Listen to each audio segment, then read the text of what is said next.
soc el Marc, tinc 16 anys, paràlisi cerebral i un pensament una mica curiós, com a mínim dit pels que m'envolten. No sé si és per la paràlisi cerebral o perquè estic com una cabra. Pot ser per les dues coses. Bé, en aquest primer monòleg m'agradaria compartir els pensaments que tinc jo una miqueta sobre la societat que ens envolta. Monòleg als avis. Bé, els discapacitats són persones que normalment estem exposats a comentaris poc encertats que els fa la nostra mateixa espècie humana, que ja té pebrots, que una espècie humana et discrimini perquè vas més baixet sobre una cadira de rodes. Sí, són més baixets, però no menys hàbils també, eh? A vegades et ve un avi que no et coneix de res, et para i et diu «Ai, pobrecito, la vida se ha cebado con él».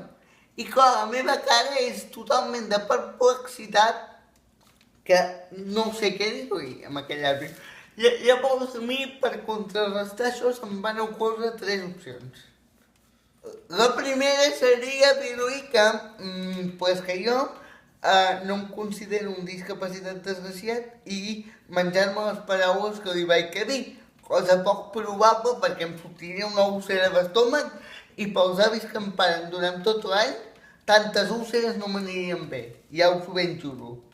Llavors, la segona seria avisar una ambulància per avalampat no fos cas que l'avi se'm desmaiés de tot la bilis que li vomitaria a sobre.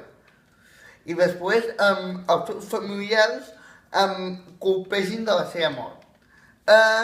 Bé, i la tercera seria enviar l'avi a Pontevedra, moraleja. Avi, si em trobeu pel carrer, val més que em digueu bon dia, que no pas que em digueu la vida se ha cebado con él. Jo, des de el meu punt de vista, us ho dic per la vostra seguretat, perquè si no em veuré obligat a enviar-vos a Pontevedra. I no m'agradaria, perquè ja hi aneu amb l'Inserso i clar, seria repetitiu. A més, amb l'Inserso us tracten molt bé i jo no. I la setmana que ve, segona entrega, els nanos. Que sapigueu que ja l'estic preparant. El canal de YouTube Marc Isaac.